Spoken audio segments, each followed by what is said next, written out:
This episode is made possible by our generous patrons. Welcome to the Inktofilm podcast, where we read the book and then see the movie. I'm James. And I'm Luke. And this week we discuss Alfonso Cuarón's 2006 film, Children of Men.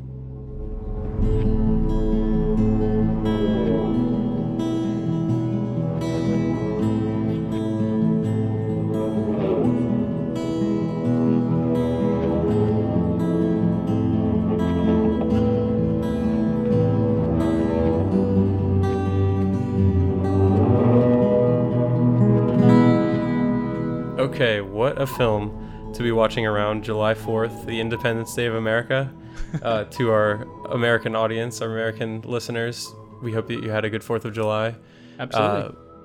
We took a week off. We just had some craziness going on. I was getting back from a trip out in the woods. We were up in the mountains in the in cabins and stuff, and 4th of July looming and everything. We figured that we should take a few days in order to give the best possible product for this film. Yeah, I mean, this movie deserves all the attention we can give it. It's a brilliant movie. It's aging like fine wine, right?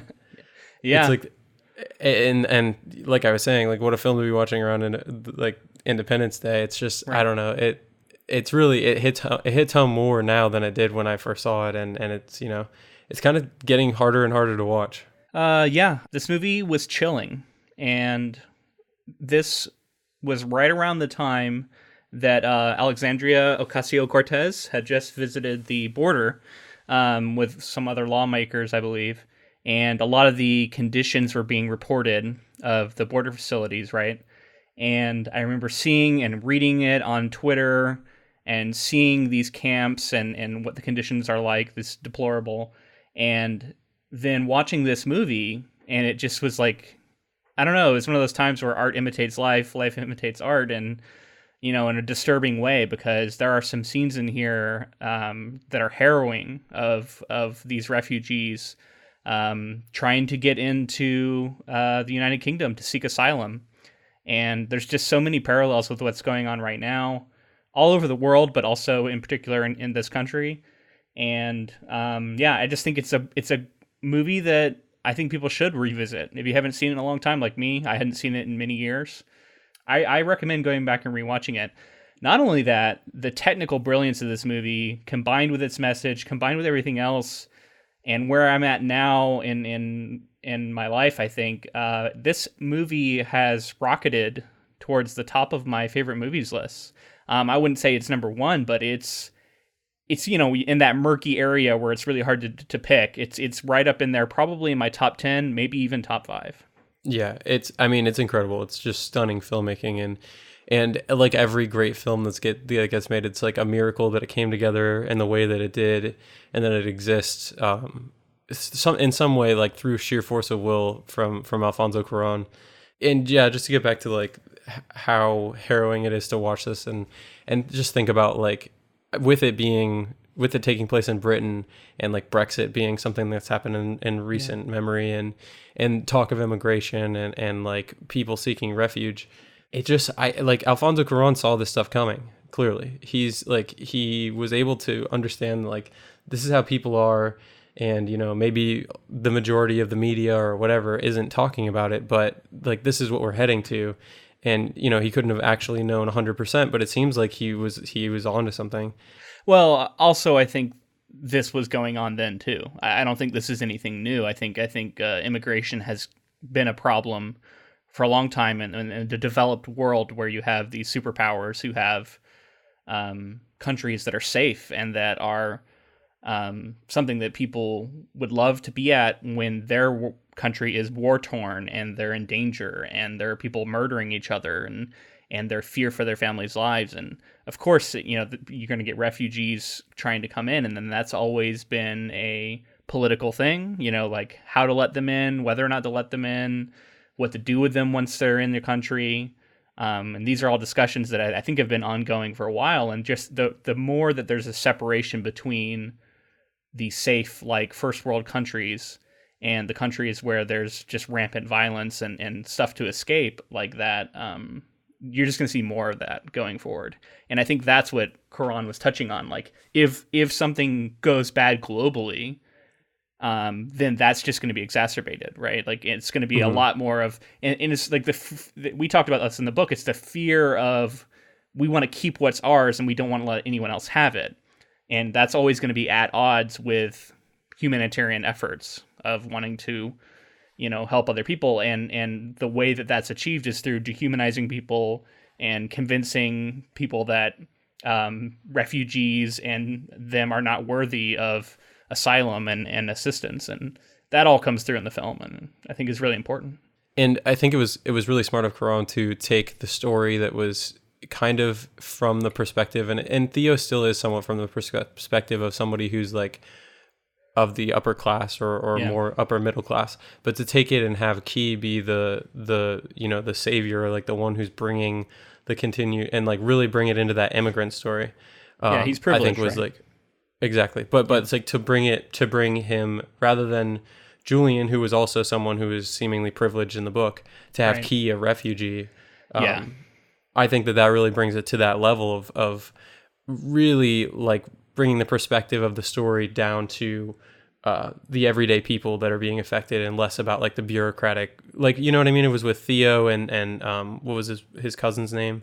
It was just it seemed like a lot of bureaucratic stuff going on. And it's like, he took it more to like this like grounded level where it's affecting like everyday people and just seeing the atrocities that are going on. Then like you were saying before, just the idea that like people who are in the privileged first world countries, as things get closer to them, I'm not saying America was clearly doing some things that were not good back in 2006, and many of the other larger countries were as well. But the idea that there would be immigrants or refugees in cages in America, which it's not something new, like it had been done in World War II with the Japanese and everything. But I just mean that it's just horrific to think that history would repeat itself, and then the future would look so dystopian. Yeah, it's happening now, and you can see people on Twitter, and we totally did not think that this was going to be timely in any way, right? I had no idea, but sure enough, you look on Twitter and there are people showing screen caps of children of men beside real pictures of the detention camps on our borders. And sometimes they look very, very similar, and it's really disturbing to see. Speaking of, you mentioned the book a little bit, and I think there is a difference here in that attention to the refugee crisis.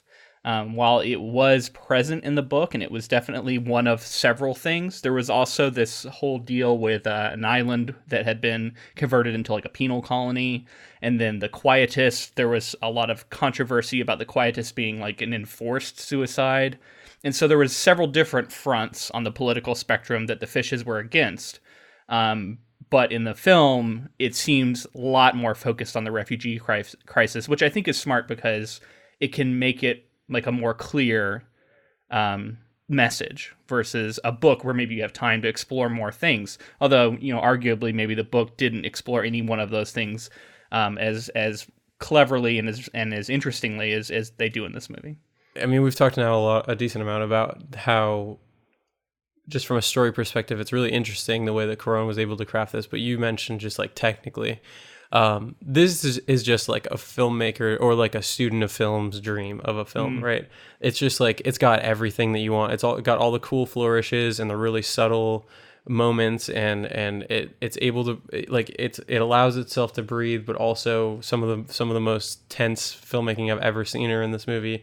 And then the oners, the one takes are like some of the best of all time. And it seems to me like they weren't as big a deal until after this movie. Like this movie is at least where I became more aware of how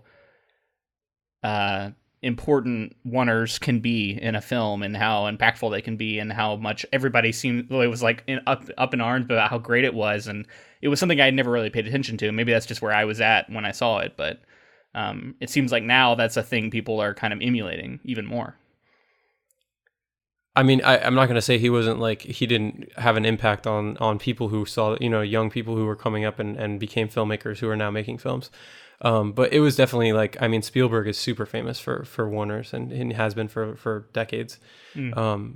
But maybe that like you're saying, like that new school feeling of a oner, and maybe he wrote about like some some sort of resurgence or something. But I want to talk in particular about how the oners in this film were affecting me. And I'm going to be curious to know if like that's just how all oners are, or if that's like a specific thing for this movie. But I think we should get into those like as they arrive in the summary, right? Yeah. So we don't lump them all together too much. So before we get into the actual synopsis of the film, we do have a little bit of housekeeping. We are coming up on our 100th episode.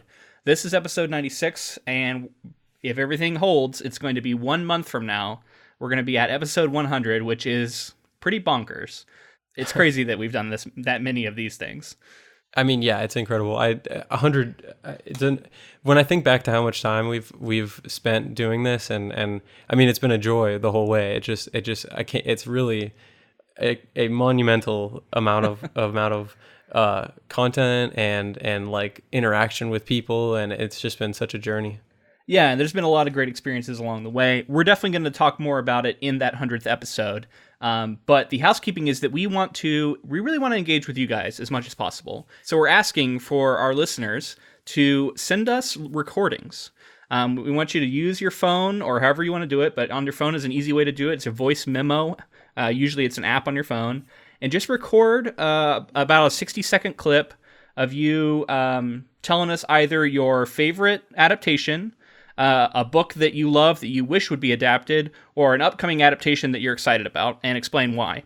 And if you do one of those three things, send it to us, and we're going to collect a bunch of them and put them in the episode itself.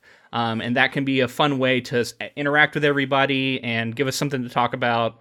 I think that'd be really cool. So hopefully you'll take us up on that. We'll have more details on social media, like how to do it, where to send it, exactly what we're looking for, that kind of stuff. Yeah, we're trying to make this like a big celebration, and we're also going to use it as a way to look forward and kind of see what the next 100 episodes are going to bring. Yeah, because we do last looks at the end of the year, so we don't need to do a last looks here. What we want to do is look forward into what's coming next, and in that same vein, we're also going to be doing a promotion with our Patreon, and that is that all patrons who have signed up by August 11th, which is 1 month from this episode releasing, we're going to give you a token for our inktofilm jukebox that we have, which is probably an overcomplex method of having people commission podcasts, is essentially what it is. And everybody will get a token that usually is reserved for our $25 level. So instead, we want to give one out to everybody, and you can take that one token and put it towards a project that you're excited about, that you hope that we do. If that project gets enough tokens, and they all have prices associated with them, depending on how many weeks they are, then that basically means it moves to the very top of the queue, and we'll do it ASAP. It's unlocked. If it doesn't quite get as many votes because you didn't get as many people on your bandwagon voting for it with your tokens, then we still will consider it as a project that people want, and it will move towards the top of the queue, right? And then one of the cool things is if we do a project that hasn't been completely paid out, you actually get your token back and you can use it again on another thing. So it's pretty complicated, but we have it all laid out in the rules on Patreon. Go check it out if you're interested. But the cool thing is that even the lowest tier patron is going to get a token, and that's going to be to celebrate our 100th episode, because we really want you guys to affect this podcast going forward, and we thought that'd be a cool way to get a lot of input on what we're going to do going forward. Did I do a decent job of explaining that at all? I feel like it's complicated. I think you nailed it. Yeah, we Okay. did kind of make it a little complicated, but I think that it's going to be a cool way for people within the community to like kind of team up and get projects that they are really gunning for. It's a virtual token. It's not actually something physical you get. You just let us know, hey, I want to put my token towards this project. What we're saying is it's a Bitcoin, and you can invest in it, and then eventually we'll see a huge spike. It'll hit $20,000 a coin. Invest in Bitcoin. Anyway, so yeah, we'll talk about it more in future episodes leading up to the 100th, and on social media we'll have more breakdowns, and you can feel free to ask questions, and we'll fill you in on it. But yeah, that's the gist of it. We're excited about our 100th episode, and it's coming soon. Okay, so I definitely want to talk about Alfonso Cuarón before we jump into the summary here. Yeah. One of my favorite filmmakers. I mean, it's like I say one of my favorite movies. I say one of my favorite filmmakers. I say that a lot because it's so absolutely impossible to try to like say that something's not your favorite when it's so good. So he's incredible. He's directed, some of his most popular stuff are Y Tu Mama Tambien, which is kind of something that skyrocketed him into being able to do a lot of these films. He's also known for directing Harry Potter and the Prisoner of Azkaban in 2004. Cool, which we will be covering that at some point here pretty soon, I think. So that's exciting to know we'll be returning to him. I mean, it's just like, it's so cool that they were able to get such an absolute legend of a filmmaker to direct a Harry Potter movie. And I have a lot of thoughts on that movie because of that. I mean, and then in recent history, he had Gravity and then Roma, which last year Roma had a ton of critical acclaim and won awards, and is also just an incredible film. And Gravity, which was a huge sci-fi movie at the time, when I feel like there was kind of a lull in sci-fi movies around like 2013 or so, which also had a lot of critical acclaim. I need to see more of these movies. So Alfonso Cuarón is a Mexican film director, screenwriter, producer, cinematographer, and editor. His work has received critical acclaim and many accolades. He has been nominated for 10 Academy Awards and won 5, including 2 Best Director awards for Gravity and Roma. He is the first Latin American director to receive the award for Best Director. He has also received Academy Awards for Best Film Editing for Gravity and Best Cinematography for Roma. So, I mean, clearly... decorated. Like, very consistent, very fantastic filmmaker. He was born in Mexico City and then went to the National Autonomous University of Mexico, where he studied philosophy and then later filmmaking, which notably he also met fellow director Carlos Markovich and cinematographer Emmanuel Lubezki, which we're going to talk about Lubezki because he was the cinematographer on Children of Men. Oh, wow. They have a very close relationship, and it's really cool to see like the trust that went into the film, and there's just so much to talk about with like kind of the look that they were going for and the amount of detail that they wanted to squash into, which we've kind of talked about in the past episodes. But so just as a quick aside, I know a little bit, but I feel like I don't fully understand, and I want you to see if you can help me. What all is comprised in cinematography when you talk about that? Like what, because when I think of that, I just think of like how a movie looks, maybe like, I don't know, does that include sound design? Is it purely visual? Is it shot selection? Is it more like the consistency of colors and stuff like that? Like, or is it all of that? I don't know. I feel like, I mean, other than audio, you hit like basically everything. So the easiest way to say what a cinematographer is responsible for is anything in the frame. So the cinematographer is like the right-hand man of the director, and he works with... But it's not... Is he choosing what shot, or just like how it's shot? Is there both. A distinction between he could be... The director... He and the director are basically like two heads of a hydra or something, and they basically work together to get... The director says, this is what I'm looking for, and this is what I want. The shots have been definitely talked about, usually on the like much before the day, but... the director has a vision, and he says, this is the look that I want. This is kind of the shot, kind of the what I want to tell with my camera placement, with my camera movement, with the color scheme, with the lighting, and all of these things. And then the cinematographer is responsible for executing that, or recommending or giving suggestions to the director and bouncing things off each other. So when I say like everything in the frame, we're talking about like the cinematographer meets with the design, like production design, to make sure that everything on the set looks within the director's vision, down to every little cup, everything that's in, and we'll talk about this as well. Some of the cars on the streets and things like that. That's all responsible. The cinematographer has to make sure that is exactly as it needs to be. And then color, lens selection, the lighting, it all goes through them, and they delegate out a lot of this stuff because you have your camera operators, you have your gaffers for lighting, so it's just them. It's a whole chain of command that basically the director and the cinematographer are pushing down the chain in order to get exactly what they want on screen. So it sounds to me like he's what was his name again, the cinematographer? Emmanuel Lubezki. Okay, so it sounds to me like he is perhaps almost as influential in the way that these one-shot takes ended up, how they looked and how they worked in the film. Like, that's not just all Cuarón, that's also Emmanuel.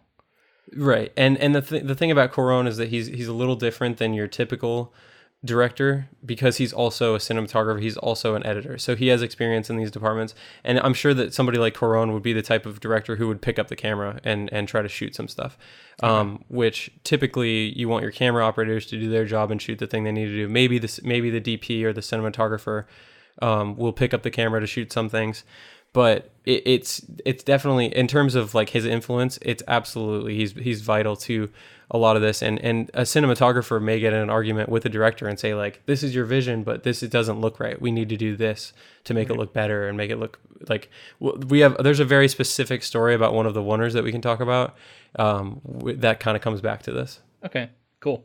Something that I love to talk about with this director and two other famous Mexican directors, Guillermo del Toro and Alejandro Iñárritu, they're like the best of friends, and like I just love that three Mexican filmmakers in have just taken Hollywood by storm and have just like consistently created some of the most like decorated films, and just they are just like bastions of creativity right now. And I just think that's so cool because I love all three of them. And anytime I get the the excuse to mention how cool like the trio is, I do. That's awesome, man. I guess the last thing I would say is just like just as an interesting perspective, Roma, although I've heard different opinions and different stories on it, Roma is like semi-autobiographical. So if you want to kind of a look into like Alfonso's childhood and like his upbringing and the kinds of things that he saw, you can watch Roma and get like kind of a cool picture, and then bring that into this immigration story that he was telling with Children of Men. Not that he's an immigrant. I believe he's just a Mexican citizen and always has been, but clearly he's, sympathetic. Yeah. I mean, clearly he's been sympathetic towards like Mexican immigrants coming into America and some of the treatment that's been going on. And then also, immigration across the world. But with that being said, I think we should move into the synopsis. Yeah, I'm ready. But first, I did want to mention that P.D. James has said that while this movie is very different from her book, that she is proud to be attached to it, and that she's proud of the adaptation and is a fan of it. So I think that is an important distinction, because obviously this is very different from her vision, right? Her book. But I like to see that even though it is different, she stands behind it. Yeah, and we talked about how she wrote this so late in her career. It's cool to see that she's like willing to you know what I mean? Because I guess the typical story to go to is just like Stephen King's reaction to The Shining, which arguably, like, Stanley Kubrick's The Shining is a landmark film for horror and everything. And just, I feel like Stephen King wants to back off that statement a little bit, how he's talked shit about The Shining adaptation so much, but maybe. At this point he can't. Just because it's like, it's really cool to see, although it's not exactly what you wanted, it's really cool to see somebody else's take. And I mean, what a great adaptation. So in 2027, after 18 years of global human infertility and depression, the world is on the brink of collapse and humanity faces extinction. The United Kingdom, one of the few nations with a functioning government, is deluged by asylum seekers fleeing radiation and plague. In response, the UK has become a police state as the British Army rounds up and executes immigrants. Theo Faron, a former activist turned cynical bureaucrat, is kidnapped by the Fishes, a militant immigrants' rights group. They are led by Theo's estranged wife, Julianne Taylor. Yeah, let's stop there, because I want to talk about this opening scene, which is just incredibly good. It starts off with one of my favorite TV tropes, which we've talked about in the past, and that's the newscast that's showing like a roundup of news and talking about different things that have gone wrong and how that can, like, it's definitely a trope, but I love it. I mean, it's effective, right? It's effective. Yeah. Yeah. It works, man. It tells you where the world's at, what's going on in the news right now. Yep. And then we get this scene I think it's a coffee shop, and we see Theo, who seems to be the only one who isn't really that affected by the news of baby Diego's death. And all these people are sad and reacting to this news, and he walks out and he goes down the street, and then it explodes. And I is this a oner? I mean, it feels like it's a very cohesive scene, at least. Yeah, I'm like 95 to 90. I think I'm not like 100% sure that this is a oner. Or a large one part of the shorter ones. Yeah, Yeah. one of the shorter ones in this movie, if you can believe it. I mean, even just that shot required so much. It's amazing. But it's this, like you said, this first scene is so effective at just setting up the world right away. Like the idea, and this character, Theo he does not care about what's going on. He's clearly very jaded, is Disaffected, disinterested. Yeah.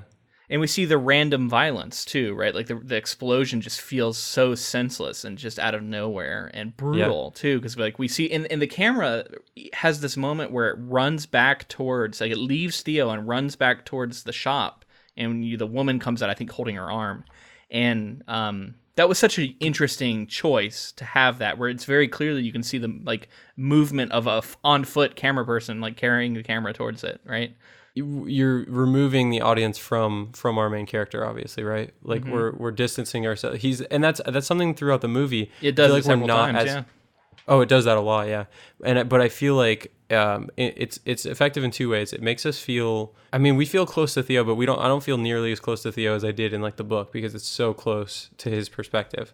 It's weird because like in some ways I agree, in some ways I don't, because at the same time, there are times where I feel incredibly close to him, and we can get to him as we go. But there's a couple scenes I can think of where it feels like we're stuck on his perspective, and we don't get what you would usually get in other films, where you would get other perspectives. Instead, it's like there's two perspectives in this movie. There's Theo's, and then there's like a third person cameraman who maybe has a slightly different agenda, because he'll turn and look at the refugee line and follow it up to the building where they're throwing all the shit out of the building.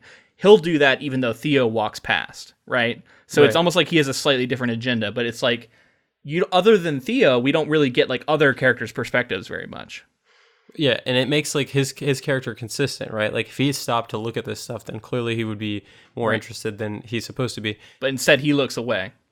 Yeah, and it also does a great job of just showing it's showing us what we want to see as the audience, because clearly the world around them is falling apart, and it's this story is so tight and it's so like streamlined, yet there's so much going on in the background that it like makes it, we want to like live in this world and understand it more, but it's all background.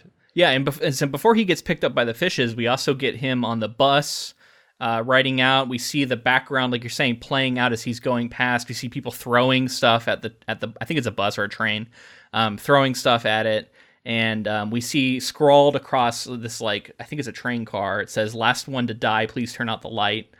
It's just like, it's great world building, like we talked about. It's brilliant world building, because coming into this movie without the book knowledge, you don't know what the hell's going on, you don't know what the world looks like, and this is showing you it so quickly. You see the refugees, we see them in cages, you see the police and their sort of their riot gear and their dogs that they have, and it's just like things are bad, and things are bad from the get-go.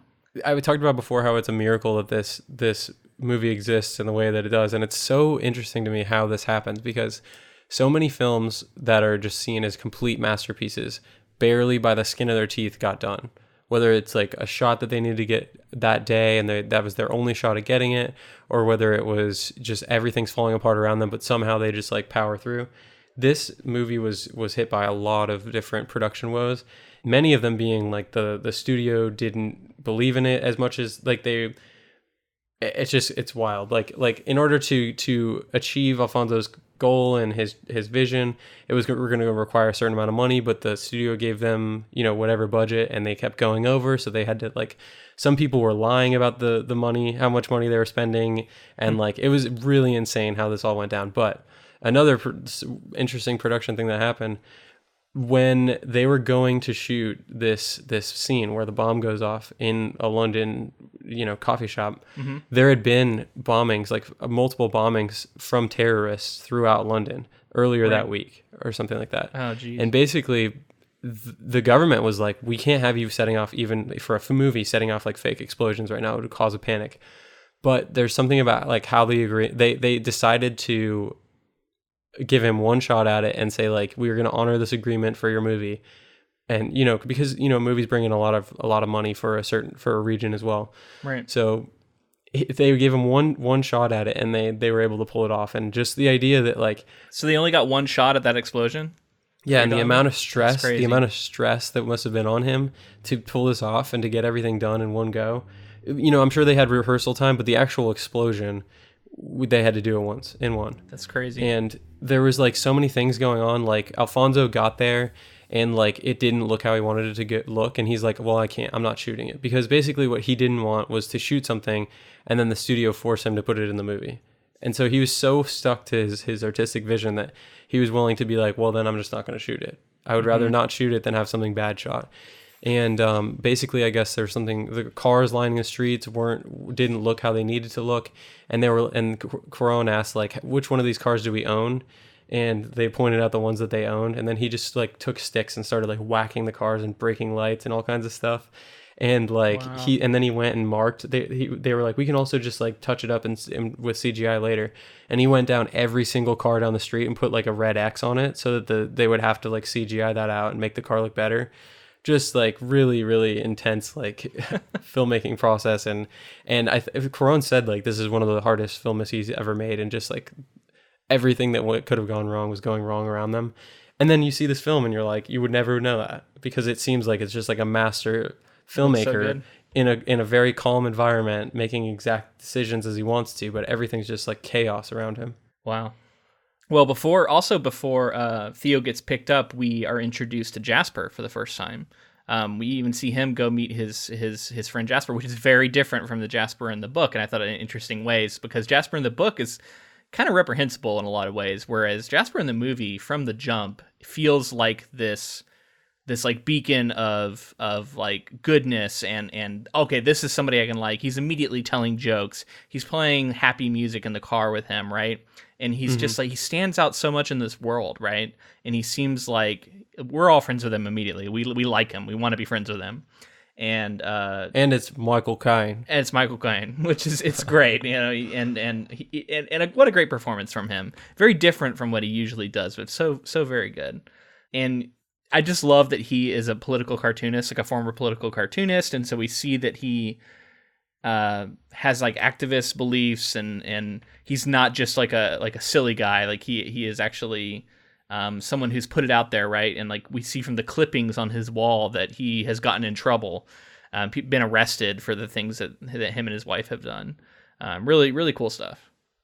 Everything's endearing about him, right? Like he's so anti-establishment with this like full-on like basically fascist situation that's going on, and he's just like still able to keep his optimism and like whatever joy that is. He's got his pot farm.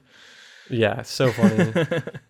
Yeah, he's just such a great character, and a welcome change, like you said. It was like everything's so serious, and then you get this guy saying "pull my finger" and telling fart jokes and stuff, right? Like it's such a stark difference from everything else we've seen up to this point. Yeah, so Julian offers Theo money to acquire transit papers for a young refugee, Key. Theo obtains the papers from his cousin. Theo agrees to escort Key in exchange for a large sum. Luke, a Fishes member, drives Theo, Key, and former midwife Miriam toward Canterbury. They are ambushed by an armed gang, and Julian is killed. When the group is stopped by the police, Luke kills the officer, and the group hides Julian's body before heading to a Fishes safe house. Okay, so that covers a lot. One of the things that, backing up to when they first pick Theo up, I found sort of chilling once again, is they, and I don't even know if I believe them, but they say that they don't bomb anymore, and that the bombing that we saw at the beginning of the film was actually Britain's own government bombing its own people and then blaming it in sort of like a false flag scenario on the Fishes to make them seem more brutal than they are. And we certainly learned that the Fishes are not this like beyond reproach organization. But that's really scary, man. And that's the kind of shit that, like, if that ever starts happening, and maybe it has, I don't know, but you know, to not go down the conspiracy wormhole, let's just say that it's not happening right now.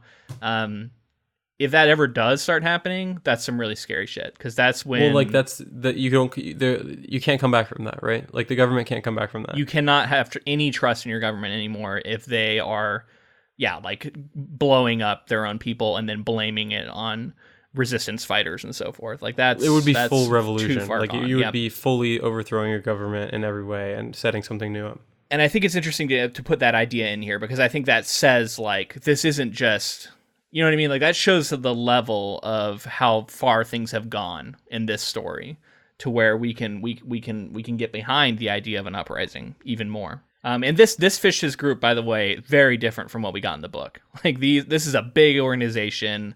They've been fighting the government. They are armed. They are scary, and they are not something to be taken lightly. Whereas in the book, it was much smaller and possibly ineffectual, right?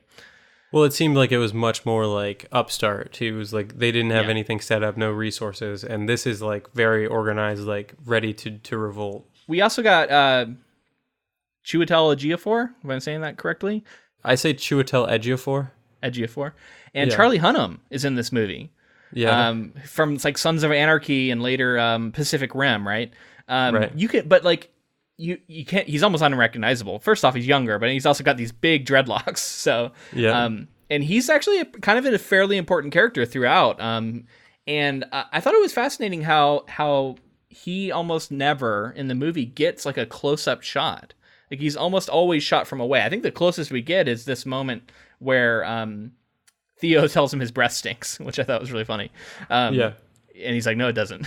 But like beyond that, we don't really ever get a close up of him. And I think it was really interesting in the scenes he's in later. It almost makes him scarier because he's always kind of viewed from a distance. Yeah, and what's cool about him being viewed from a distance is he's so distinguishable because of those dreads, right? Yeah. Like as from a production standpoint, you're gonna make a guy like that, like, oh, that's the dread guy, and he's coming and he's scary. Also, the cousin, I think we should mention at least him having like the statue of David and like this giant Picasso is filling the wall in his, I guess, where he's living with his family, and the idea that they're just collecting all of these like worldwide art pieces and just like taking them all and putting them in Britain. There's something very, very colonial about that, right? And not cool. It's like you're preserving it in one way, which I get, but then on the other hand, it's also like Britain's like stealing all of these. But it's also pieces, right? It's not even like Britain. It's like private collectors. You know what I mean? It's like he's got it in his own place, and it brings up the idea like he's like clearly privileged and rich enough to be like away from all of this. Like he's when he's driving in, like there's like out the window and just out the window in general in this movie. It's so brilliant how you're always looking through a window out at something, right? So many times, and you see all these people on the like lawn of this area. Like there's people playing like classical music. You see zebras getting pulled along and like all this stuff, right? Like it's so like poodles. Like it's bizarre. Yeah, it's pure escapism. Like he's there. Like he's not dealing with any of the things that are going on. Yeah. And he's just gonna hold up and live in his privilege. And people having parties, right? While if refugees are getting murdered. So yeah, it's saying something for sure. All right, man. Let's get to that. Let's get to the movie scene because it is quite a brilliant scene. What's so interesting to me about a lot of these oners that he has is they start so small, like so unassuming, and they're not starting with anything grand. They're starting with something really small, something like he's in a coffee shop and he grabs some coffee, walks out, and you're like, oh, this has been one continuous shot this entire time. I wonder if something important is going to happen here. And that's definitely what happens in the car here. Like by the time you realize that the camera's by the time you realize the camera's been rolling for so long, it's like you've just been like spending time with these characters, and it is kind of quick. And I think like repeat viewings of this scene really give you more, appreciation for it, definitely. But just purely from a technical standpoint and just a creative standpoint, this is an impossible shot to pull off. It just is not. Like if you, as a director, when Alfonso went to Lubezki or anyone else involved in the production and he said he wanted to do this, I'm sure that they were like, that's impossible. Now, is this one, because I know, and like ultimately I don't care, first off, let me get that out there, but I know that there are some hidden cuts in some of these quote unquote oner shots, right? I think in the one later especially, there's a few cuts, but ultimately I know that they're comprised of several very long shots, and it's still incredible. Like it's a magic trick, sure, but I'm not mad at being fooled at times. Is this one that we're talking about here actually all one shot, or is there hidden cuts? I think there are hidden cuts in it, but there's not many. You know what I mean? Right. It doesn't. That's the thing. Like people are like, oh, there's hidden cuts in it. It's not a oner. It's still magic. Like in order to pull it off, it's like with literally to do it without any sort of like fake cuts or like any sort of like hidden cuts. is would be physically impossible. You know what I mean? Like there's things going on. I think I want to say that basically like where a cut comes or some sort of CG moment, I think is basically just when like the car flips or the motorcycle flips and like the guys fall off.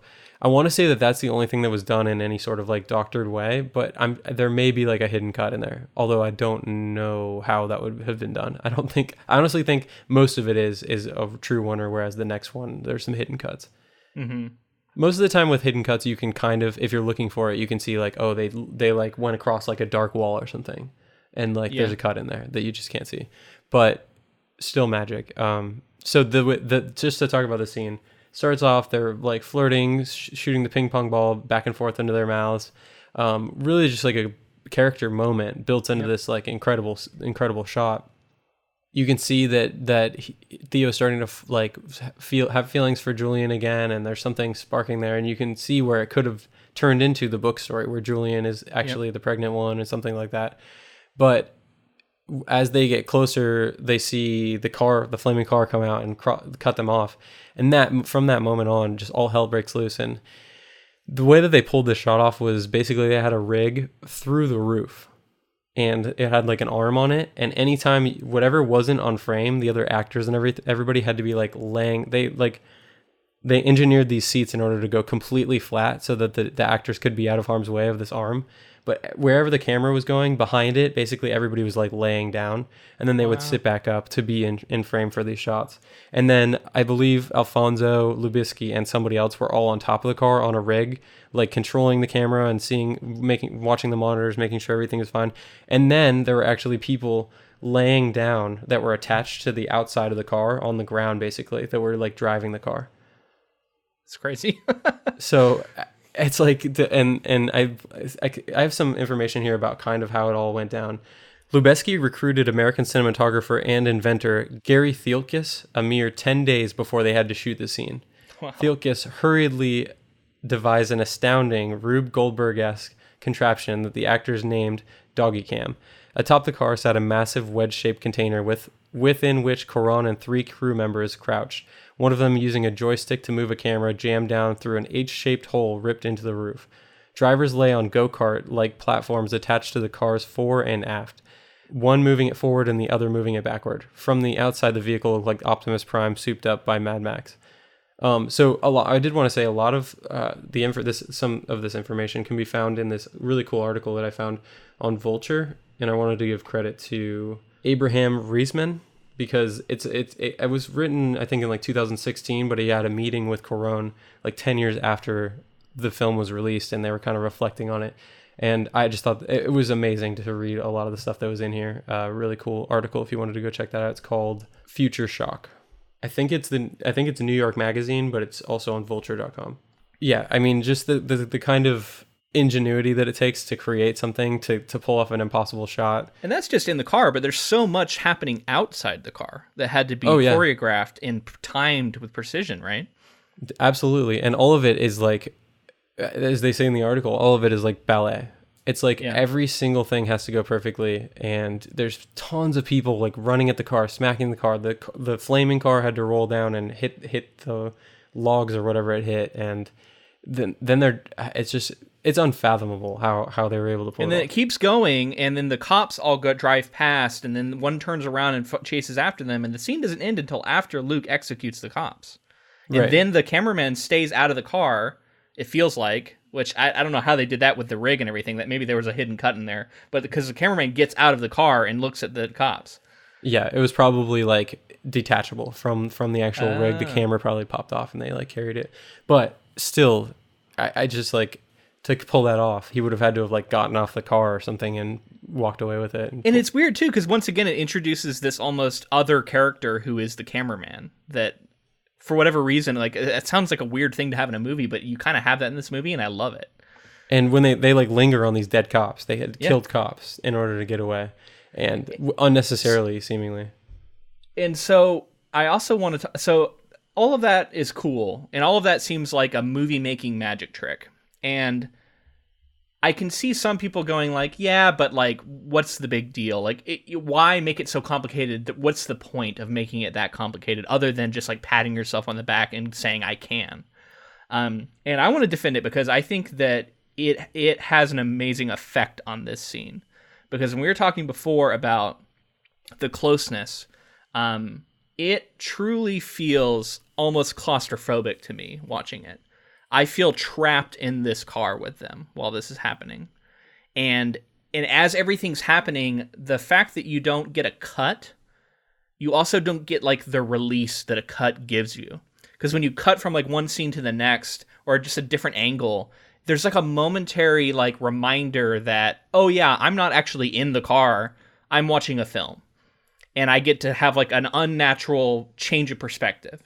But when you don't get that and you're stuck in the car and you're forced to see everything play out, you know, you see everything go from like one of the happiest moments of the film to one of the darkest moments of the film. You see Julian die, you see Theo reacting to her death, and then the danger, and then the brutality of it all, and you're just forced to watch it all unfold, just like anyone else would be in that car.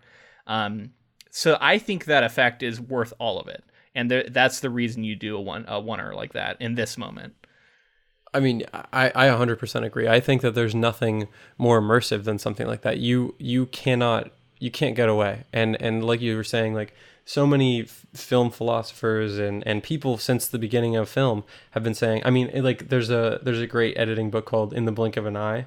It literally in that book, it's just the idea of what makes for good cuts, bad cuts, why do some things work, why do some things not work, and the idea that, yeah, even if it's an almost imperceivable cut, even if it's like a hidden cut, there's something going on in our brain that might notice it, but if it is a oneer, there's nothing there. It's reality to you.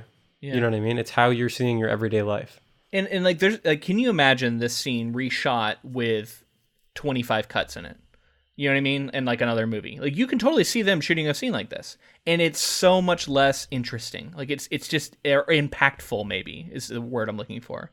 Like you lose so much, I think, by doing that, and to do it this way just really makes this just stunning. The swiveling around the car too, just the terror that we see in the character's eyes. You can't see everything. You can only see what like a person can see. Is the other part of that too, because you're locked into the perspective of the camera, even though you feel like there's something going on all around you, because you can hear it. It's amazing stuff. So good.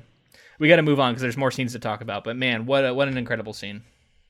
So Key reveals to Theo that she is pregnant. Julian had intended to hand Key to the Human Project. However, Luke persuades Key to stay and is voted as the new leader of the Fishes. That night, Theo eavesdrops on a discussion and learns that Julian's death was orchestrated by the Fishes. Theo wakes Key and Miriam, and they steal a car, escaping to Theo's aging friends Jasper Palmer, a former political cartoonist turned pot dealer. Okay, let's stop there. So this is where we get a lot of religious symbolism, which is very reminiscent of the book here. And I think we start seeing a lot of that here at the compound with the Fishes, right? First off, we get the revelation of Key being pregnant takes place in a barn. It's kind of a modern barn, but it's still a barn, right? Which is we talked about that. It happens in a church in the book, but we talked about the idea of like the referencing the birth of Jesus, and even I think it's notable that Theo says upon seeing the pregnant woman, he says Jesus Christ. That's his line, right? Right. And I thought that was all very religious, right? Like that the kind of symbolism and allegory going on. Yeah, I think Cuarón has said as much too. Like he wanted it to be clearly like referential or similar to like a biblical experience in the same way that the book was. But I think he got further away from it. And something interesting that I found in my research that I did not know, many of the shots throughout the film are references to like great works of art, like whether it's sculpture or painting, and some of them are also biblical paintings or biblical sculptures. And he within some of the shots, he is reimagining those sculptures or those paintings. And that moment with Key standing is like this looks like a painting. It's Right. funny. I was going to say something about that. It was reminiscent of I can't put my finger on which one it was, but I totally picked up on that. Right. And so he keeps doing that throughout the movie. Like there's a moment where this woman is like in anguish and her kid is like dead in her arms, and that's like a painting or a sculpture as well. And I was just so blown away to know that like these are the kinds of things that he, like, as much as he's referencing like biblical stuff, he's also going like another layer in there and throwing in like works of art that he is affected by. That's so cool. The other thing I picked up on, and I wanted to get your take on this, is we see Theo throughout the movie. And this is something I did not notice the first time. It's only on this rewatch. That all the animals like him that he interacts with. Like the dogs all like him. They come up to him. They keep coming up to him. The cat's climbing up his pants very like noticeably at one part. One of the guys even says like, "Oh, these dogs like you. They don't like anybody." Yeah, they don't like anybody, but they like you. Yeah. And then him also walking around barefoot, and then later having on sandals. Like I wonder if that was supposed to be invoking sort of almost like a Noah, like from I don't know. Maybe with the animal affinity. Yeah, because Noah eventually like kind of saves the world, right? In that story, and he collects all the animals, and in a way, Theo is sort of saving the world here by saving Key. You could kind of extrapolate out from that. Yeah, I thought the barefoot thing was a reference to Die Hard, but I love it. But no, I mean, I definitely see what you're saying. I think there was something that I read where they very specifically wanted there to be an animal in like every frame, which is also really something interesting, because that's a very deliberate choice to work with animals and to have them in every shot. Yeah. And I think it's that idea that these pets or these animals are like, you know, people say like a dog is a man's best friend, and like this idea that like the losing of mankind would affect the animals as well. Yeah. Well, also, I mean, the fact that the animals all like him, I think that kind of speaks to like, I don't know, like the idea that the animals kind of know something that people don't sometimes. Yeah. Or it's if you wanted to see it in a certain light, you could say that it's like some biblical prophecy or something, like he's a chosen person who's being like, these animals like realize that there's something he's important. He's important. Yeah. And then also we see that's juxtaposed with the multiple times where we look out the window and you see a field with just heaps of burning like cattle, just like the corpses of cattle, and I think that's what they are, and it just seems like wanton murder of all these animals. Maybe that just shows like how humanity has lost its way, right?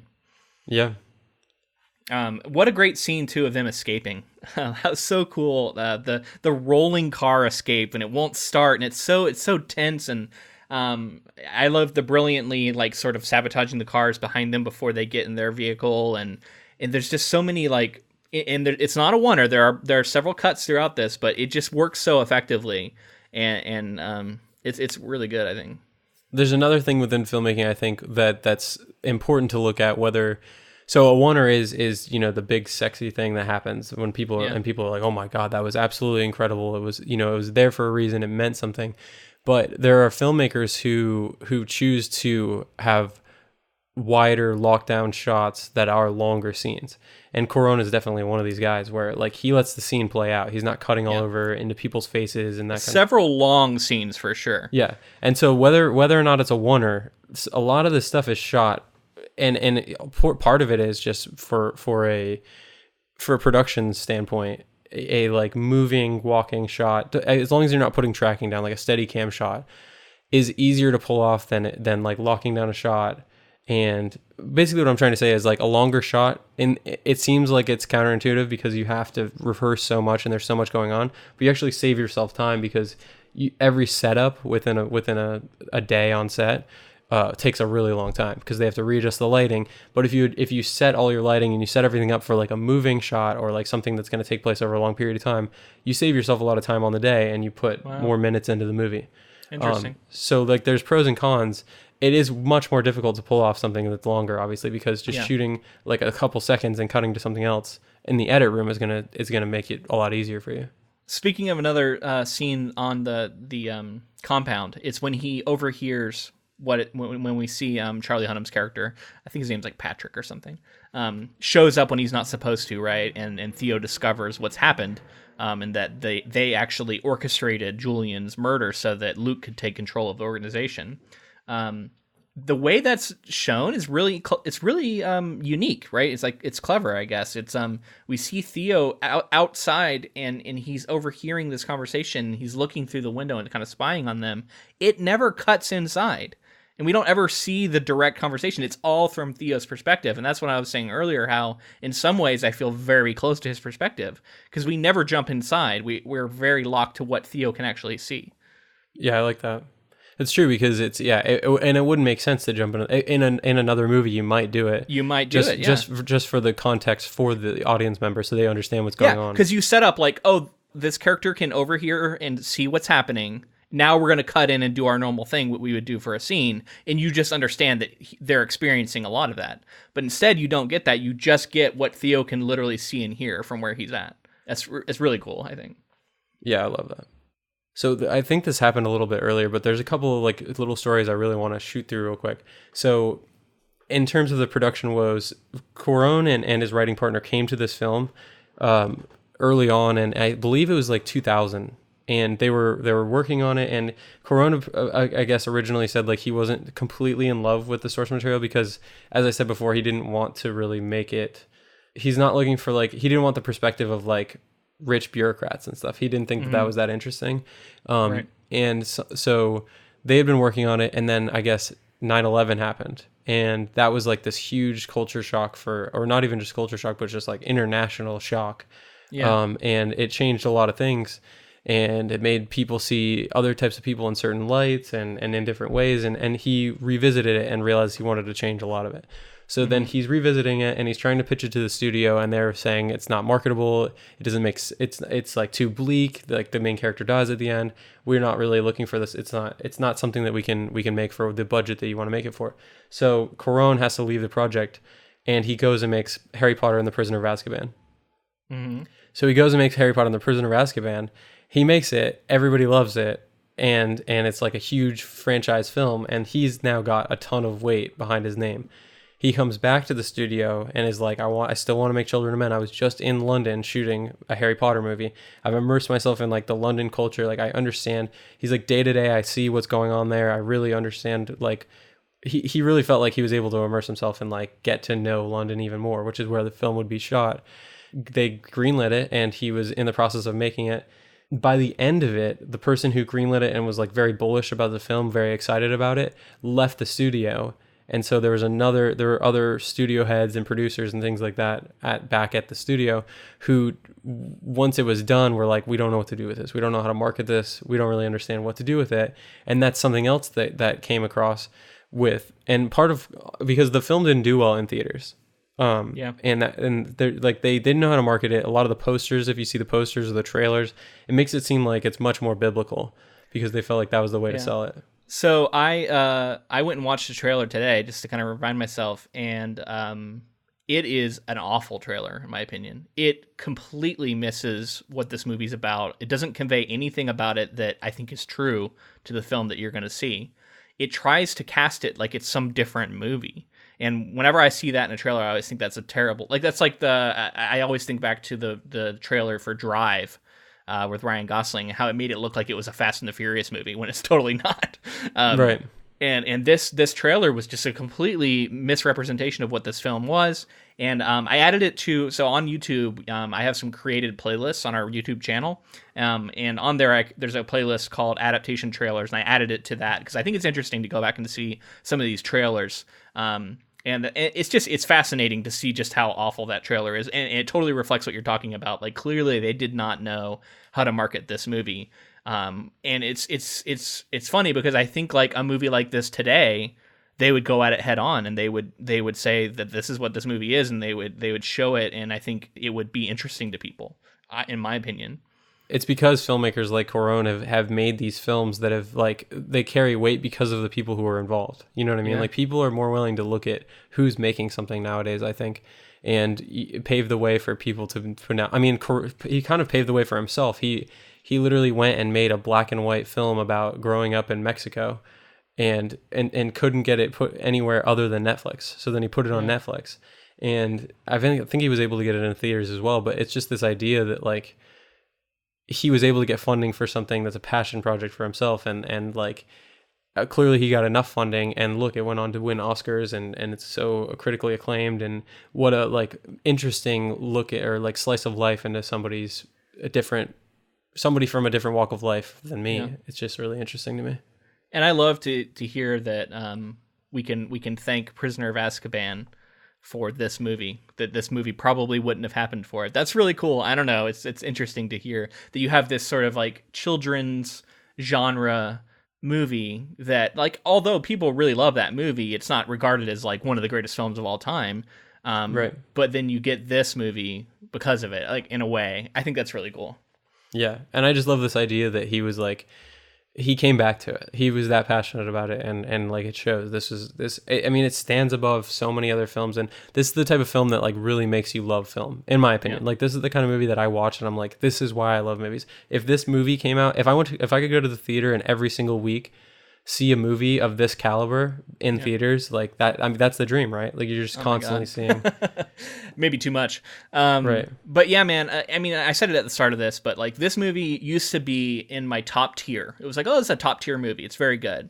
But after watching it this time, and with what I know more about movies now, and then just what's been going on in the world, and my new appreciation for this kind of storytelling, it has rocketed up to the top list, right? Like it's in the top 4, maybe top 5, maybe top 10, probably top 5. Is it somewhere like that for you? Would you think? I mean, okay. I definitely think so. I it's so hard for me to say like top 10 at this point, but it's definitely one of my favorite movies, which is like I would put it up there with like Blade Runner and like Fellowship of the Ring and things like that I've said on the podcast before are my favorite movies. Absolutely. In that like pantheon of like amazing movies. Yeah. And clearly this movie isn't as like fun as, you know what I mean, as other movies. Like it's a dark movie. It's depressing. Right. But it's just such an important movie too. And important and well made in a way, and artistic in a way that I think just really sets it apart. And even though it maybe isn't fun, it is thrilling, and it is an exciting movie to watch. Yeah. Speaking of, let's get to this next part here. Well, you really quickly, you were talking about kind of how bleak and depressing this movie is, and I think that there's a couple of things that I wanted to touch on here, because the article that I was talking about from Vulture was touching on that with Cuarón, and they're like, you called all of these things that are happening. There's a lot of pessimism going around, and it's like clearly we're in a really rough time, and it seems like there's no end in sight. And he basically said that like, although he's very pessimistic for the right now, he's optimistic for the future, which is interesting to think about with this movie. And I have a quote here that I wanted to read. So Cuarón has said that he dislikes expository film. So like this is the quote. There's a kind of cinema I detest, which is a cinema that is about exposition and explanations. It's become now what I call a medium for lazy readers. Cinema is a hostage of narrative, and I'm very good at narrative as a hostage of cinema. Cuarón's disdain for backstory and exposition led him to use the concept of female infertility as a metaphor for the fading sense of hope. The almost mythical human project is turned into a metaphor for the possibility of the evolution of the human spirit and the evolution of human understanding. Without dictating how the audience should feel by the end of the film, Cuarón encourages viewers to come to their own conclusions about the sense of hope depicted in the final scenes. We wanted the end to be a possibility of hope for the audience to invest their own sense of hope into that ending. So if you're a hopeful person, you'll see a lot of hope. And if you're a bleak person, you'll see complete hopelessness at the end. Yeah, I think that's true. And that's one of the things we'll talk about when we get there. But my view of the ending of this film, I think, has evolved over time. So that we can start getting there, this next session, the group makes plans to board the Human Project ship, the Tomorrow, which will arrive ashore from a refugee camp. Jasper proposes having Sid, a camp border guard to whom he frequently sells drugs, smuggle them into Bexhill, masquerading as refugees. When the fishes discover Jasper's house, the group flees while Jasper stays behind to stall the fishes. Luke shoots and kills Jasper as Theo watches from the woods. The group meets Sid at an abandoned school, and he helps them board a bus to Bexhill. When Key experiences contractions at a checkpoint, Miriam distracts a guard by feigning religious mania, and it is taken away. Okay, so many big things there. Let's back it all the way up to him being at Jasper's. Because, again, we love Jasper. We see him immediately taking in Key and the way he interacts with her. And then we get the backstory from Jasper, where Theo is like just outside of the room, and he overhears Jasper tell the story of Theo's son Dylan dying from the plague and outbreak we hear in 2008, which is 1 year before the last baby was born. So this is before the infertility thing started. And it's just really well done, right? Like, and we see the sadness, and we see Theo kind of like having this moment of reflection on it and where he's at now. And there's also I thought a really telling scene where Theo's out in the woods, I think gathering firewood or something. And he hears the air coming through the trees, and it's like a happy moment, right? And I think he feels like he's doing the right thing here. And it's all coming full circle for him, and I think he realizes that, like, this is his chance at another shot. And I really love all of that. And then also it's Key understanding him and where he's come from and his backstory, and why this could be important to him and why she should trust him. And this is that calm before the storm that I was like, this moment to breathe, this like introspection that happens in a film like this. And really we get this character moment in the middle of this conflict that we know is coming. They're being chased. We know they're going to have to try to get to the Human Project ship. I find these moments to be some of my favorite moments in movies, where after the action is said and done, after this is happening, this like moment before the end of the movie, where we're able to just sit with everybody, and if you could just pause the movie and like everybody could just stay and hang out and like have a good time. Jasper's having a great time. He's so excited that Key is pregnant, and he's like that hope that he's always had is there. It's these moments that are just like pure. That's what they are. They're pure. Mm-hmm. And I always love to like point out those scenes, because that's, I think, what makes everything else that goes around these scenes seem as important as it does, because we care about these people, and we care about we get like humanity, and I think that's another thing that we'll get into once we see the attack. But the humanity that's in this movie definitely shines through. And we also get a nod to the book readers, I think, in that when Theo first comes up and finds Jasper in the house, it seems like he's killed himself, because he has the Quietus box open on the ground, which in the film, Quietus is just like a box with like some medicine that you can use to kill yourself with, rather than the whole like dock thing. Why was he holding that when he uses it to kill the rats? He said it's really effective on the rats or something. Yeah. But it's a moment where you think that he's killed himself, but it actually foreshadows him using it to have his wife and even his dog. He essentially euthanizes them both. And man, what a powerful scene. He's playing what's the song? It's Goodbye Ruby Tuesday, I think. Yeah. And as he's administering it, really, really sad. And then you get this awesome scene where, once again, I'm just astounded by how cool it looks. And it's very locked on Theo's perspective, right? Like, he's in the woods and he's looking down and he's overseeing it. And he sees Jasper come out and get confronted by the fishes.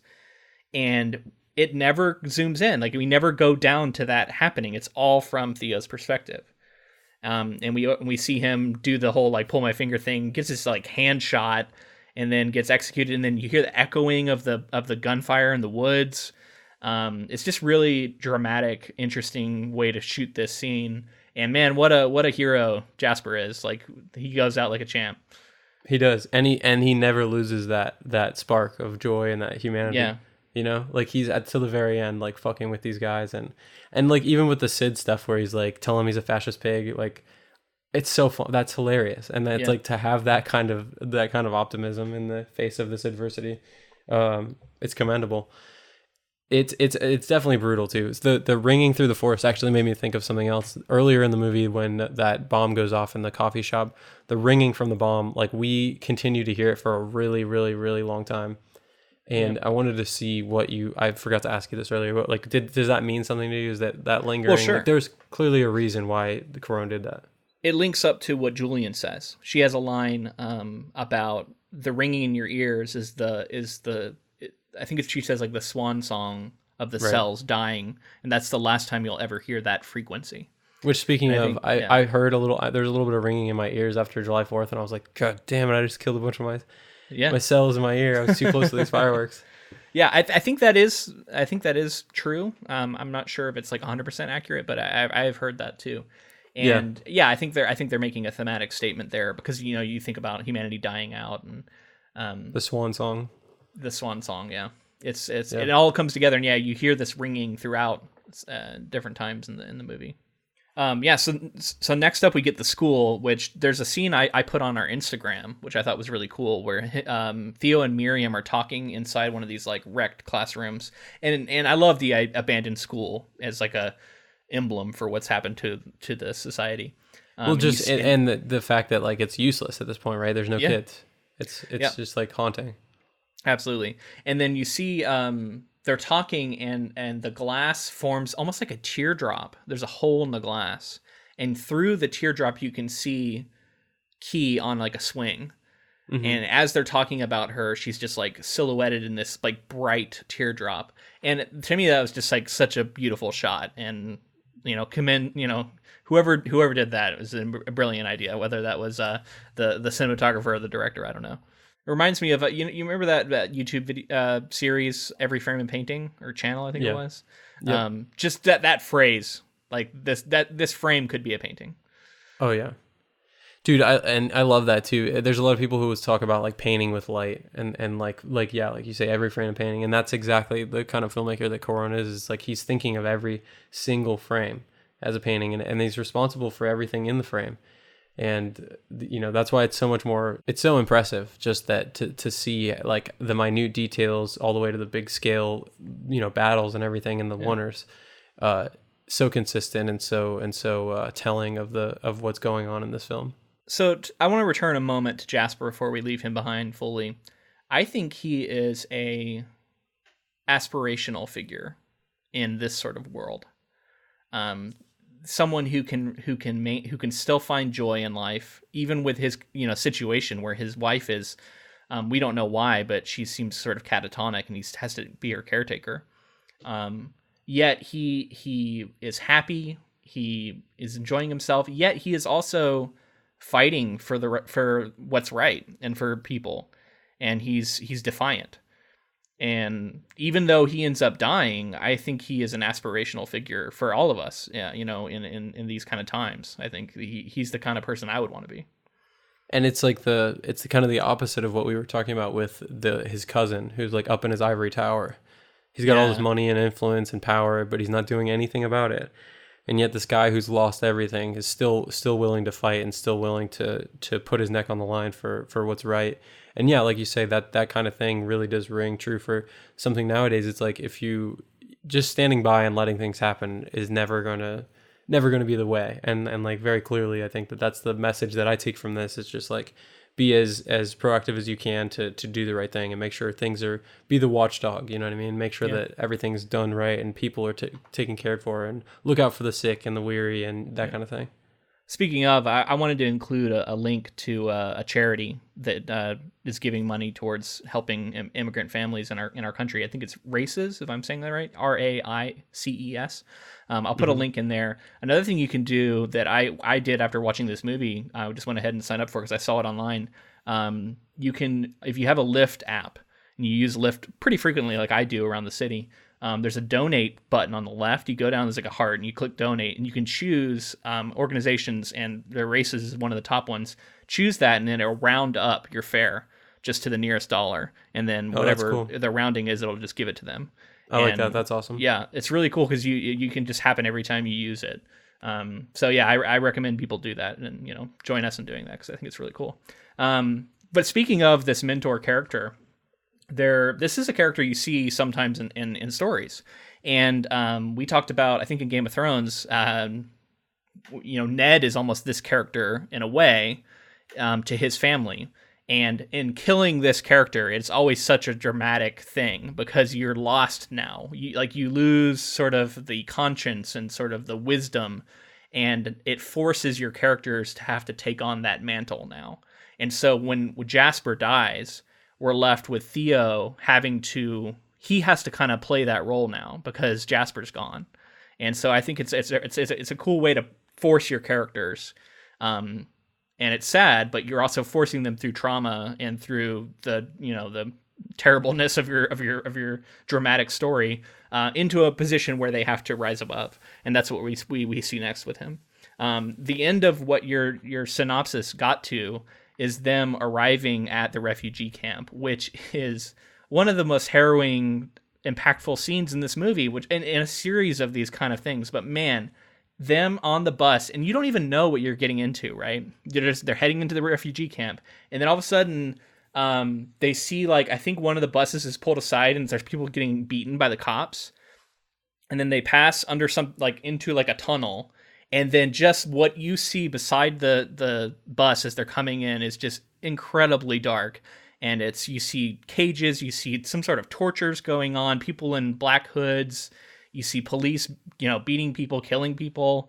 It's terrifying. And then they board the bus. And then, of course, brilliantly, Key starts going into labor, right? Like right as this is happening. The absolute worst moment that she could go into labor, she starts going into labor.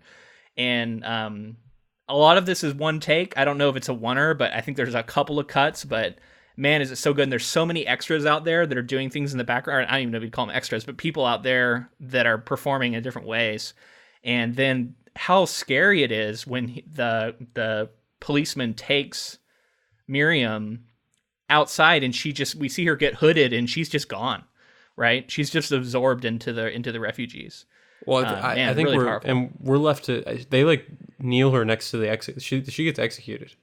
Well, we don't see it. Maybe we don't know what happens to her. We whatever happens to her is bad. I can guarantee you that. Yeah, maybe executed. Maybe they maybe lined not, her up with everybody else to get executed. I thought, but yeah, if that's what's going to happen to those people, but it's unknown. It's like there's so much chaos out there. You don't know what they're doing. Are they going to kill all of them? We definitely see bodies, so maybe she's going to get executed. Yeah. I can see that reading of it for sure. And I thought, even if as they roll away, it's going to be bad. And as the bus rolls away, I thought we hear like gunshots. Like that's what I drew from it. Is I thought like they executed her. But I think that's that's definitely a valid reading of it. It's super tough to watch. It's really, really brutal. And just like thinking, even if it's like 1%, what's going on in America currently in cages, and like not there's no blankets, no toothpaste, no toothbrush, like all of that stuff. Even if it's 1% of what we saw in this movie, it's just absolute. That's 1% too much. It's a nightmare. Yeah, it's a nightmare. And then you're seeing, like, I think there's a very strong reference to the Holocaust here, because you see them taking Theo's watch, and you see these piles of like stolen goods that they've taken from people. And obviously the government's just taking them, and like that's showing you the atrocities, and it's so dark to know that's in human history that has happened, and even within living human beings' memories that has happened, and that's where this can lead. And so when people are getting up in arms about this stuff, it's like we don't want to wait until it gets to that point. You want to stop it well shy of that, right? And this is showing how far it can go. Definitely. So I'm gonna read this last bit here, and we're gonna finish up this summary. Let's do it. Inside the camp, Theo and Key meet a Romanian woman, Marichka, who provides a room where Key gives birth to a baby girl. The next day, Sid informs Theo and Key that war has broken out between the British military and the refugees led by the Fishes. Having learned that they have a bounty on their heads, Sid attempts to capture them, but Theo kills him with a car battery, and they escape. Amidst the fighting, the Fishes capture Key and the baby. Theo tracks them to an apartment building under heavy fire. He confronts Luke, who is killed in an explosion, and escorts Key and the baby out. Awed by the baby, the British soldiers and Fishes temporarily stop fighting and allow the trio to leave. Marichka leads them to a hidden boat, but stays behind as they depart, despite Theo imploring her to come along. As British fighter jets bomb from a distance, Theo reveals that he was mortally wounded by Luke. He tells Key how to soothe her baby, and Key tells Theo she will name her Dylan after Theo and Julian's lost son. Theo dies as the tomorrow approaches, and Key tries to wake him to see that they've been saved. Okay, so let's back it all the way up to when they first get in there, and we get the delivery of the baby. And I love how before if you're going to start at the birth, let me jump back to just once they get to this refugee camp, it is like full anarchy, like ruled by the strongest. It's really scary, terrifying. They're looking for this Romanian woman. Yeah, and you got a woman who's like giving birth right now. Right. Like it's happening. Like it's so stressful and suspenseful. It's wild. And to talk about the production design, these encampments that they keep going into and everything are so well done, so realistic, and just like you got to give it up to the production design. It looks like real life. Like it's just like completely believable, and they're like trudging along, and they finally found, and like somebody like approaches them and tries to like separate them like right away, which is scary. Oh yeah. It's wild. It's terrifying. And then it's obvious to me and to us, right? Like what's happening. Like obviously this is a woman who is like having contractions and like, but I love that it's because it's been 18 years and everybody has like kind of forgotten what that's like. And then also just like the unbelievability, like no one believes that's happening here of all places. So even though it's obvious to us, I totally buy people not seeing it and not realizing what they're seeing for what it is, right? Yeah. Which I thought was like really clever of them. And there's so much noise. There's dogs barking incessantly. There's all this stuff going off. And I think that's really important to sell the idea that they can have this child and not have anyone like hear it happening, right? Which they're able to do. And, it's been 12, 13 years. And I think that baby still looks pretty incredible that they're able to put on screen with the CGI. I think it looks really good. When during that birth scene, I guess directly after the birth scene, when like the dog is like, again, to talk about dogs, but the dog comes in, is like sniffing the baby, and they're trying to hide it, and Sid comes in. Sid's there. Yeah. Yeah. Marichka is there. And when they finally reveal the baby, it's so powerful. And then we continue to see like, it basically brings people to their knees, like figuratively, but like they just like are stopped in their tracks. Marichka or whatever, it goes from not really caring to being a full-on convert immediately, right? And she immediately identifies that Sid is a threat. And she's the only reason that they're able to get away from him. And she's badass. Right? She's badass as hell too. Like she's awesome. She's like hitting him with a stick and stuff. Yeah. Yeah. It was like a pipe or something. And then that scene where he's shooting after them and then he gets hit with a car battery is just brutal. And it's crazy because Sid is like, obviously he's not a good character. Yet he and his little bit of screen time, they really sell us on like who this guy is and how he operates, and he talks about himself in the third person, and he's fully dehumanized the refugees, right? And yet, but they made him like a funny character. He's kind of funny, and like you can see how maybe him and Jasper have a relationship, and why he's able to use him to do the things. And I don't know, it's really interesting because it's like again, the filmmaker isn't judging him really for what he is. It's just showing it. It's like, here, this is just this character and this is how he is, and it's up to us to decide whether or not we like this guy, even though clearly by the end we don't, but initially you kind of like him. I don't know, maybe you do, maybe you don't, I don't know, but very interesting. And in the background of all these scenes you see world building constantly, and you see, and specifically of this refugee camp like you talked about, you see people, like you see these little scenes playing out behind everything. It's incredible. And like we see outside of windows, you see stuff going on. You see people scrambling on rooftops, right? Like clearly getting ready to attack something. And like this is just outside of a window during a scene. And then later, you see the dead man laying in his mother's arms. And then we start another just incredible, oner that clearly isn't a true oner because it has a few cuts in it. But man, it's and I think it's the longest one in the movie, right? And it's really something. Oh, yeah, it's got to be. I mean, to put it into perspective, this one is 379 seconds long. So this brings up another story, but I guess before we get into it, there were hundreds of moving parts necessitating D-Day levels of planning and setup. I think we had 14 days to shoot the whole set piece, except by day 12 we hadn't rolled cameras yet, Cuarón recalls. On the afternoon of the 13th day, they were ready to film. But around the 90-second mark, Cuarón yelled cut because, as he puts it, the take was just wrong. The reset took 5 hours, meaning they lost the daylight and had to go home. The morning of the final day dawned, and they gave it another stab. The cameras rolled and the scene commenced. Then, and this is going to bring up something else we need to talk about, then camera operator George Richmond tripped and the camera fell. 5 hours of reset later, Cuarón had one chance left. Action. Owen ran, Richmond followed, and astoundingly, all was going smoothly. They got to a hollowed-out bus filled with people through which Theo is supposed to scamper. Suddenly, one of the squibs misfired, and horror of horrors, a squirt of fake blood lands on the lens. Cuarón, watching on a monitor, felt his world collapse. I yell, "Cut," he says, recounting the moment like a ghost story. But an explosion happened at the same time, so nobody hears me. The camera kept rolling, and Cuarón realized that he had no choice but to let it play out, even though he was sure the shot was ruined, and had no idea how he would proceed. When we said cut, Shivo starts dancing like crazy, he says. And I was like, no, it didn't work. There's blood. And Shivo turns to me and says, you stupid, that was a miracle. So, yeah. I don't know if you read about it or if I'm sure you saw it in the actual scene with the blood splatter on the lens. Yeah, but it's I did. become a very, very famous kind of accident within film. Mishap. Yes, I didn't know it was a mishap, but that was one. Like I did a little bit of research and then I decided not to because I could hear about more stuff from you. I didn't know all those details. I didn't know about him yelling "cut" and all that. That's incredible. But I had heard that was a mistake that they decided to leave into the movie, and it's really effective, right? And it really sells that whole scene. That's again a miracle. That's like that's the stuff of like movie making legend right there, right? 100%. If the blood lands, like if the blood is worse on the lens, if the blood like is like blotchy and like covers like the actual view of what's going on, ruin take. But it's perfectly like 1, 2, 3, or 5 trickles, like all separated enough to where you can still see what's going on, and it just adds like another layer of texture and like visceral realness to like what the oner was trying to accomplish was like bring you into this grounded, like absolutely like apocalyptic situation with like explosions everywhere, and we're running with Theo, and then we get like blood in our face. Yeah, I mean, there's in multiple factions at war with each other. We see the army just like executing people. We see the fishes fighting the army, and then you have the refugees fighting the fishes as well.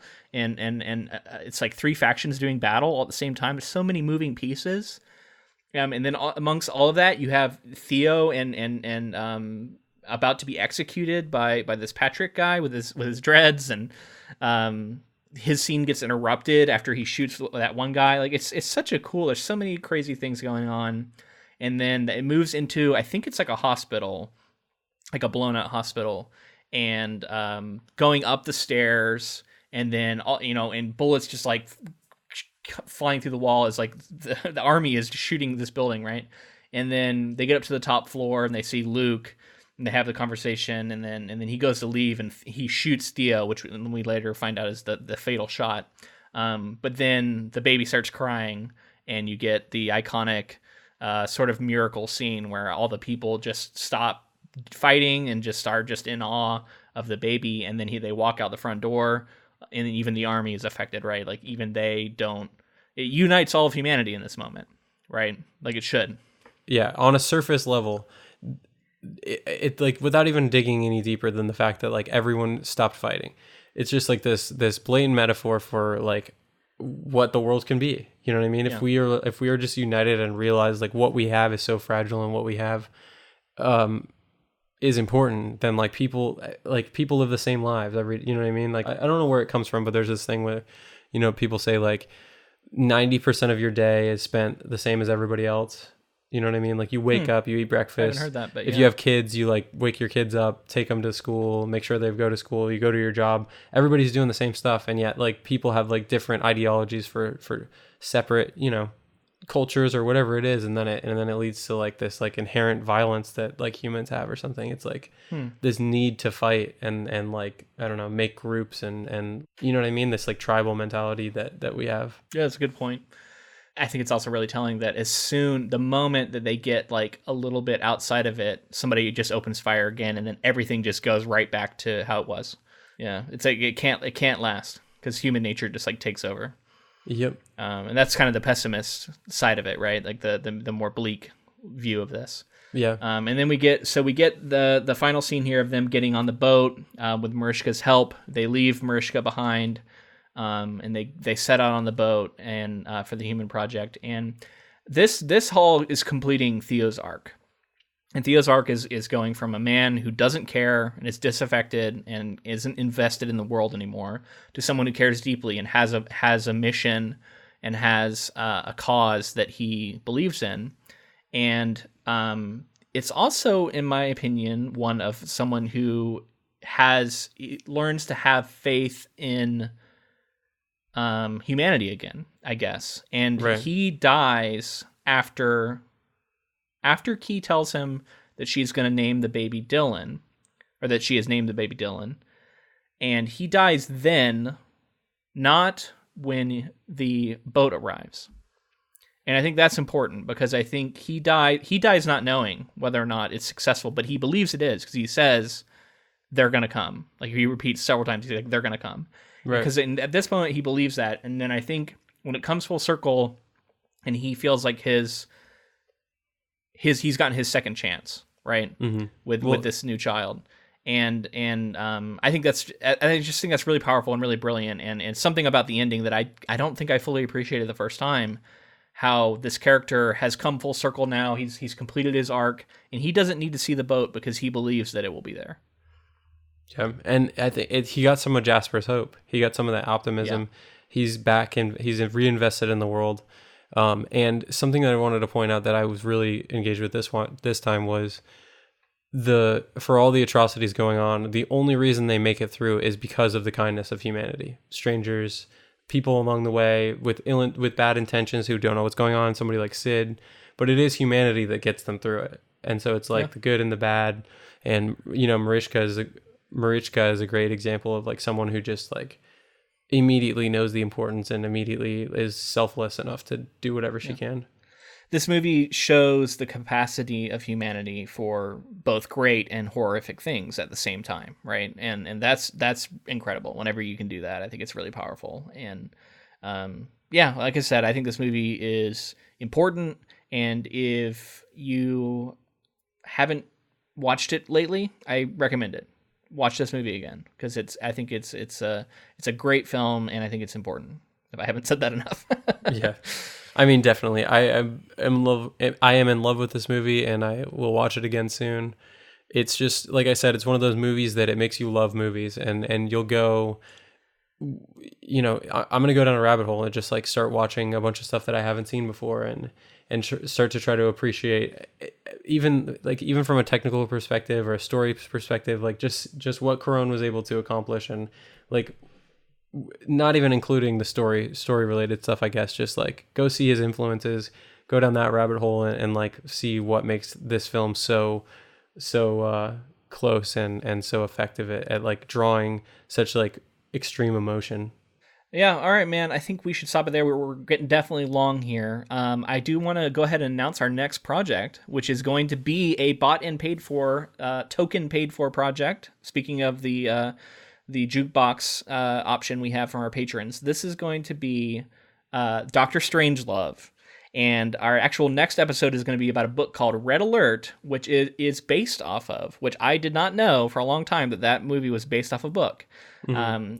I'm excited to dig into that, and you don't need to have read the book. Just check out our episode. We're going to talk about it. We're going to fill you in on the book that was the inspiration for Stanley Kubrick's Dr. Strangelove, and then we'll be covering the film after that. So we hope you join us for that next project, another iconic movie, right, in cinema history. So another of my favorite movies to continue saying that. It's and a just favorite like director, right? Right, yeah. We cover some great stuff, and like I feel like we've been able to cover like a lot of fantastic, some of my favorite movies and from some of my favorite directors. So I'm looking forward to this one, and it's really cool that a patron was able to commission it and buy the tokens, and then now we're gonna cover it. Speaking of patrons, we want to thank let's thank Colton.